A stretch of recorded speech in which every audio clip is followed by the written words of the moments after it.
안녕하세요, 묘한의사입니다. 지난 시간에 아토피 피부염과 2차 감염에 대한 총론편 형식 이야기를 했어요. 오늘 이 시간에는 세균 감염에 대한 구체적인 이야기를 한번 해드리겠습니다.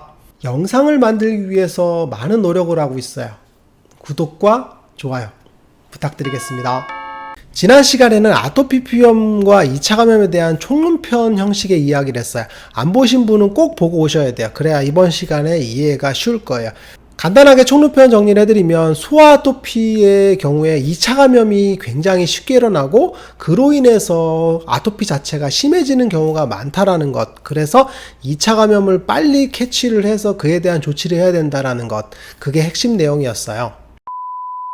아토피 피부염에서 2차 감염이 잘 되는 이유는 여러 가지가 있어요. 가장 흔한 원인은 뭐냐면 스테로이드제를 오래 쓴 경우에 스테로이드제가 면역 억제하는 작용이 있거든요. 피부 자체의 단백질 합성을 저해하고 그리고 혈관을 차단을 하고 염증 물질이 유입되는 그런 작용들을 막거든요.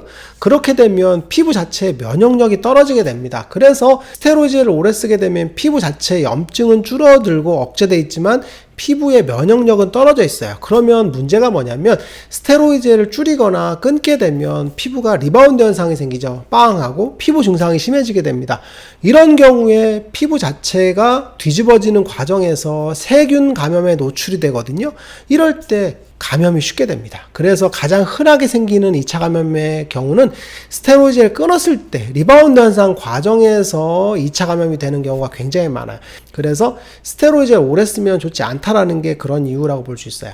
그리고 두 번째는 아토피 피부염 같은 경우는 굉장히 가렵습니다. 가려워서 긁게 되죠. 긁게 되면 어떻게 되겠어요? 세균들이 피부의 환부 쪽으로 들어가게 되죠. 열린 상처에 의해서 세균이 유입되게 되는, 강제로 들어가게 되는 과정, 그 과정 속에서 2차 감염이 되게 되는데, 일반적인 경우에는 세균이 들어가더라도 저항을 하게 되지만 아토피 피부염을 오래 앓게 되면 피부 자체가 상처가 열리죠. 그래서 진피층까지도 뚫리는 경우가 많아요. 그래서 점막 조직 내로 들어가는 경우가 굉장히 흔하게 됩니다. 그래서 긁지 않는 것이 굉장히 중요한 이유가 바로 아토피에서 해당된다고 볼 수 있어요.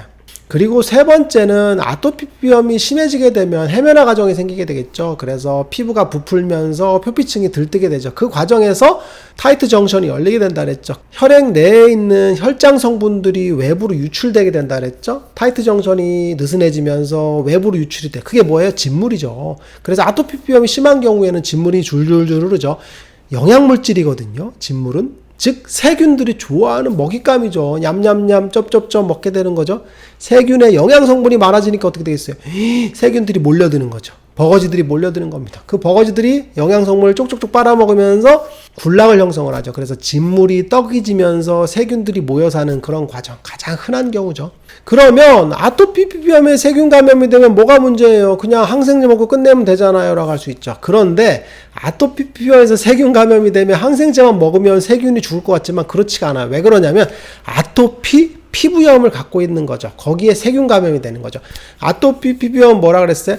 알레르기를 갖고 있는 만성습진이라고 그랬죠. 만성습진도 치료가 어려운데 알레르기를 갖고 있어요. 그러니까 알레르기 반응에 의해서 만성습진이 심해지게 되는, 염증 반응이 악화되는 그런 기전을 갖고 있는데 두 가지만 해도 복잡해서 치료가 어려운데 하나가 더 들어갔어. 세균 감염, 바이러스 감염, 진균 감염, 즉 2차 감염이 된 거죠. 그러니까 어떻게 되지? 2차 감염 자체에 의해서 아토피가 악화되는 기전까지 겹치게 되는 거죠. 마치 아수라장이 되는 겁니다. 그래서 세균 감염이나 바이러스 감염이 되게 되면 얘들이 독소를 배출하거든요. 그게 바로 내독소, 외독소 같은 것들을 배출하게 되는데 이것들이 아토피 피부염 염증 반응을 폭발시킵니다. 그래서 아토피 피부염이 2차 감염에 의해서 폭발되는 그런 과정이 되는 거죠. 그리고 2차 감염 자체가 악화되고, 그래서 아토피가 진짜 막 아수라장이 되면서 혼돈의 상황이 벌어지는 거죠. 이럴 때 이제 항생제도 적절하게 쓰면서 혹은 항생치료도 적절하게 하면서 아토피도 치료해주는 그런 과정, 굉장히 아트한 그런 치료 과정이 필요한 거죠.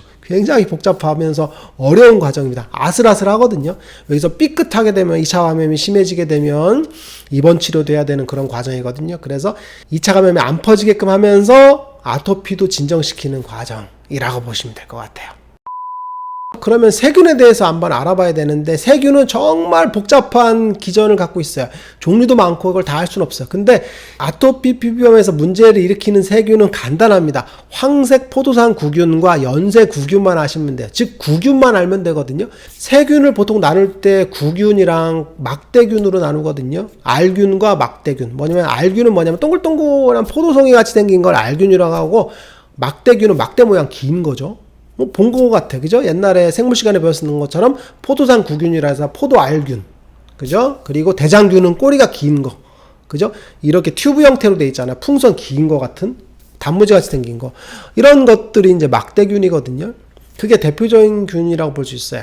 그런데 이 알균 같은 경우는 대부분 피부 외부에서 존재를 하게 돼요. 그래서 외부라는 건 공기 중에 노출되는 상황이 벌어지긴 되는데, 세균 입장에서 보면 공기 중에 노출되면 어떻게 되겠어요? 굉장히 척박한 환경이죠. 어려운 환경입니다. 사막과 같아. 보호할 게 없어. 세균 자체도 단백질 껍데기를 갖고 있는 세포벽을 구성하게 되죠. 그래서 튼튼한 세포벽으로 보호되는 그런 과정이라고 보시면 돼요. 그게 뭐 펩티도 글리칸이라는 단백질이거든요. 이게 되게 중요합니다. 왜 그러냐면 피부 세균이 자기를 보호할 수 있는 단백질이라는 거죠. 이 단백질 껍데기인데 얘가 외독소를 분비합니다. 독소를 분비하는 거죠. 뿜뿜뿜뿜. 무슨 얘기냐면 마치 땅을 뚫고 들어가는 그런 버거지랑 똑같아요. 버거지가 땅을 뚫고 들어가야 돼. 그런데 어떻게 되겠어요? 척박한 환경이니까 안으로 들어가야 되겠죠. 그래서 안으로 들어가기 위해서는 단백질을 막 부시면서 들어가야 돼요. 펩티도 글리칸이라는 단백질이 외독소를 분비합니다. 독소를 막 분비하면서 용해시키는 과정이죠. 그래서 안쪽으로 점막 쪽으로 들어가는 그런 과정이라고 볼 수 있습니다. 그게 바로 외독소. 그러면 아까 얘기했던 것처럼 알균의 가장 대표적인 게 뭐라 그래서 황색 포도상 구균이라 그랬잖아요. 오늘 이 시간에는 황색 포도상 구균 하나만 알고 가도 아토피 피부염을 치료할 때 굉장한 도움을 받게 돼요. 황색 포도상 구균은 그람 양성균이면서 알균이거든요. 그래서 얘들이 특징을 갖고 있어요. 아까 얘기했던 것처럼 펩티도 글리칸이라는 단백질 세포벽으로 이루어졌는데, 얘들이 외독소를 분비한다 그랬죠. 익스폴리에이티브 톡신이라 그래서 표피 박리 독소라는 게 있어요. 이름에서 아시겠지만 표피 박리 독소, 표피를 부시는 독소란 얘기죠.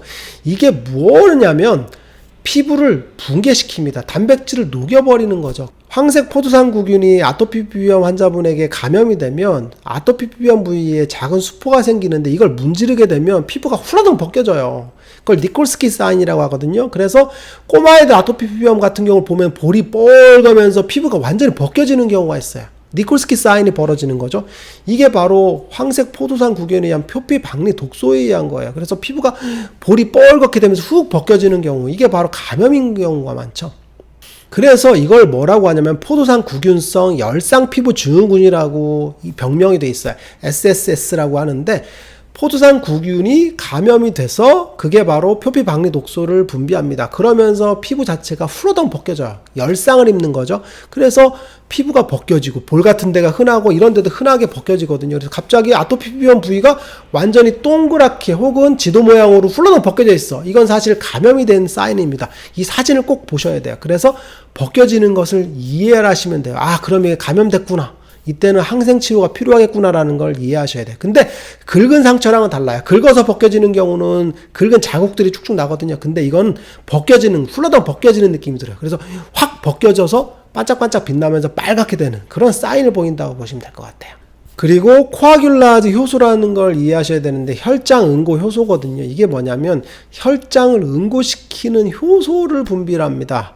황색 포도상 구균은 척박한 환경에서 살아야 되기 때문에 세균끼리 모여 살아야 되거든요. 그래서 버거지들이 막 집을 짓고 살아야 됩니다. 그래야 외부적인 그런 침범에 대해서 저항할 수 있거든요. 그래서 버거지들이 집을 짓는데, 이게 끈끈한 그런 점액질을 분비하면서 집을 짓게 됩니다.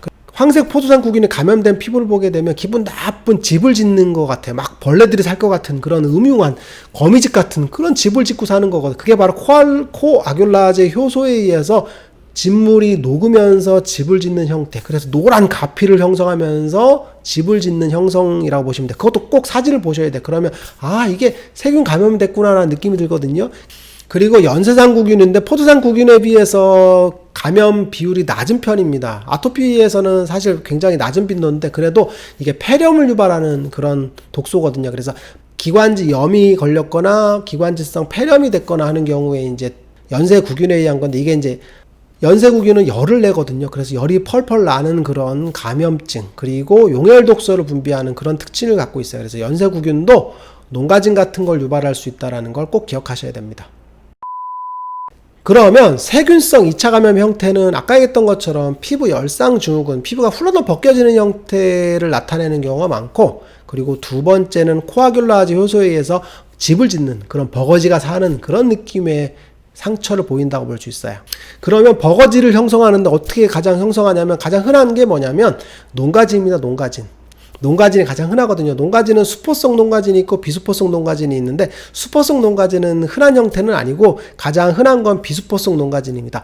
버거지를 형성을 하면서 세균들이 드글드글 사는 거, 아까 얘기했던 것처럼 그런 코아귤라제 효소에서 집을 짓고 사는 것들이 농가진이거든요. 그래서 농가진에 대한 이해를 하셔야 되는데, 전형적인 사진들을 보셔야 돼요. 그래서 코 같은 경우가 가장 흔하고 콧물이 쭉 흐르는 경우. 근데 왜 그러냐면 황색 포도당구균은 코 점막이나 이런 사타구니 이런 데 많이 살거든요. 그래서 코에 이런 데 많이 살아요. 그래서 콧물이 나듯이 쭉 가는 형태들이 이제 농가진의 형태. 그리고 웨이도 같은 데도 많이 살거든요. 코 만지고 귀 만져. 그럼 귀에도 생기거든요. 그리고 긁어. 그럼 진물 나죠. 그리고 사타구니 같은 데 만지니까 사타구니에도 진물이 나고, 그죠? 유두습진 같은 경우도 흔하게 되거든요. 그래서 그런 것들은 대부분 세균 감염에 의한 경우가 굉장히 흔하다고 볼 수 있어요.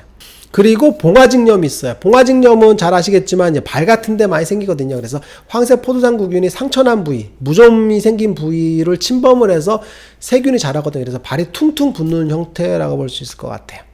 오늘 이 시간에는 아토피 피부염과 2차 감염에 대해서 알아봤는데, 2차 감염 중에 세균성 감염의 형태에 대해서 한번 알아봤어요.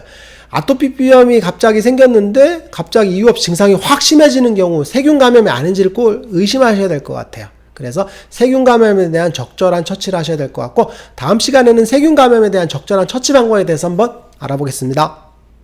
묘한의사에게 궁금한 것이 있으면 댓글로 남겨주세요. 영상을 통해서 답변해 드리겠습니다. 빠잉! 오늘 시간도 유익하셨나요? 구독과 좋아요